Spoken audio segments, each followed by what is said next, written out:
everyone, it's Jess from Meyer Hatchery. Recently, I had the opportunity to participate in an Instagram takeover with Omlet.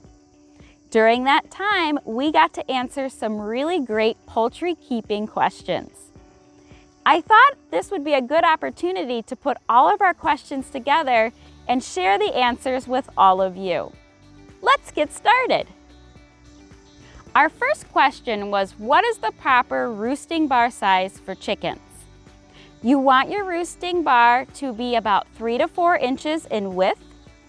You want it to have a little bit more of a flatter shape to it. Think about a ladder rung.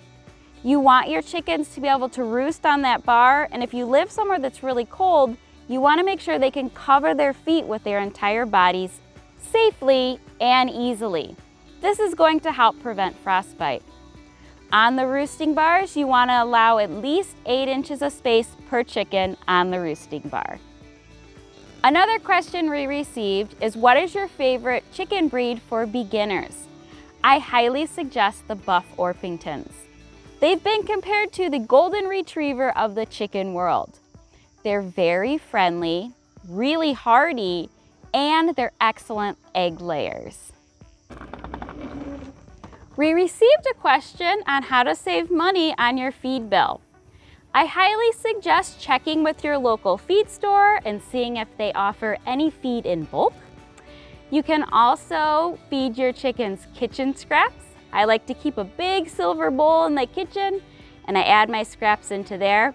My chickens know they're getting a special treat when they see that bowl. You can also ferment your chicken feed, and I've left a link in the description below to how to do that. Lastly, you can allow your chickens to free range, even if it's just a little bit of time. This helps to cut down on their feed consumption. Another great question we received is, I need a list of items for my first aid kit.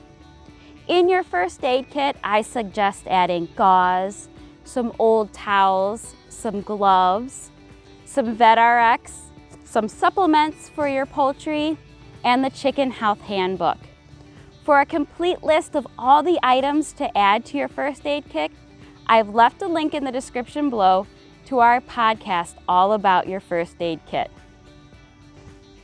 Hey buddies! How do you keep your water from freezing in your Eglu cube? I suggest moving your Omlet coop somewhere where you have access to electricity and using a heated waterer. This way you're going to ensure that your water does not freeze during those winter months. Omlet suggests using a 3-gallon heated waterer in your Eglu cube. Do you need to train your chickens to go up in the coop at night? What I like to do is I like to set aside a few days, especially when I have new chickens that are going into a new coop. I spend the first couple days actually making sure they get up in the coop. Some of them may need to be lifted and put in the coop, and I'll close the door. In the morning, I'll manually open the door. At the end of the week, I just watch them and I make sure they go up into the coop at night and that they're coming down in the morning. I also added a light into my coop, and I found this really beneficial for helping encouraging the chickens up into the coop at nighttime. I have a bully in my coop. What do I do? When I have a bully in the coop, I take a look at a couple things. First, I make sure that the coop is completely stress-free. I make sure that there's no overcrowding going on within my coop. I also make sure that there's no illness or mites or anything like that in the coop as well. If you've checked everything and you still have a bully, I suggest taking the bully out for a few days, giving them a chance to cool down, and then putting them back into the coop. Usually that helps. You may have to do it a few times. What type of plant should I plant in my pasture that I'm growing for my chickens? I suggest planting plants like clover, alfalfa, perennial rye. You can even do flowers like marigolds. You can do herbs like lavender and mint. There are many different types of plants that you can plant for your chickens, and they all have really great benefits. How do I deal with a chicken that has curly toes? Well, there's a couple things that you can do. If you notice that they have curly toes right after hatch, you can put a splint on the chick's foot to help strengthen and straighten out those toes. And as they grow over the next couple weeks, that should straighten it out. If you notice that they've developed curly toe a little bit later in their life, you can make sure that the roosting bars are flat. Offer your chicks some electrolytes and a little bit of extra protein to help them grow and rebuild. As long as your chicken is eating and drinking okay, your chick should do really well. What can I do to keep my coop run from smelling? I suggest clean, clean, clean. That is the best way to ensure that your coop run is not going to smell. Moisture and heat are your enemy, and you want to make sure that your coop is dry and clean. You can add some diatomaceous earth to your coop to help with that. You can also add some bouquets of lavender and mint. That helps to keep the bugs away and cut down on any smells that may arise from your coop. Another question we got is, Jess, is it bad that my chicks are eating their poop? Well, we want to ensure that your chickens are getting the proper nutrition. You want to make sure that your chicks have plenty of space in their brooder and that there's no stress. If you notice that maybe they're not eating their feed the way they should be, I would add a second feeder into the brooder and remind the chicks, even if you have to a few times during the day, where their feed is to encourage them to eat their chick feed. Any tips for getting chicks in the fall? Raising chicks in the fall is really great. A lot of people like to do it, especially because by the time spring comes around, your chickens will be at the age where they should start laying eggs. My biggest tip is to make sure that your coop is set up for the winter.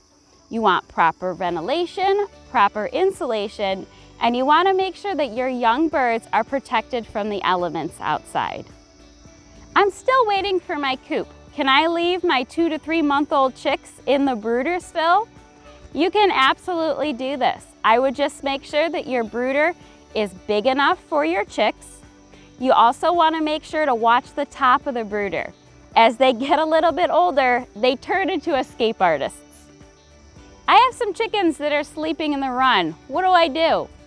I've run into this with a few of my silkies. What I like to do is actually physically pick them up and put them onto the roosting bar at night.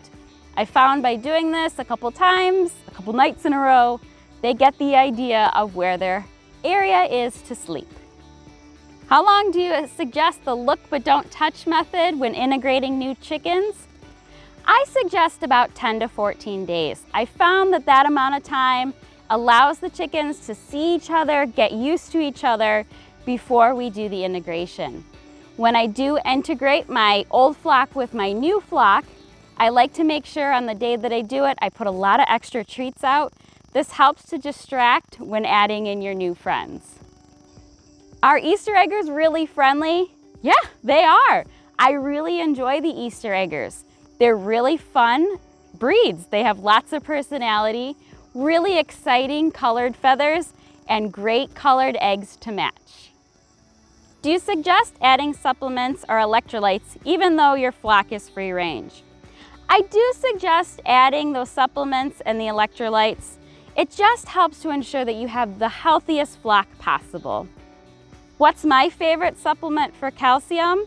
I like to offer my flock oyster shells, or even better, I save the eggshells after cooking in the kitchen. I crush them down and I feed them back to the flock for an extra boost of calcium. The last question we received is, what is my favorite breed?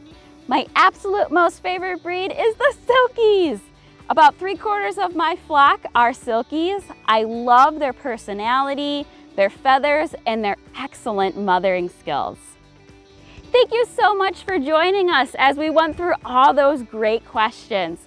Be sure, if you haven't already, subscribe to our YouTube channel and click that bell so you're the first to know every time a new video has been released. Thank you so much for watching.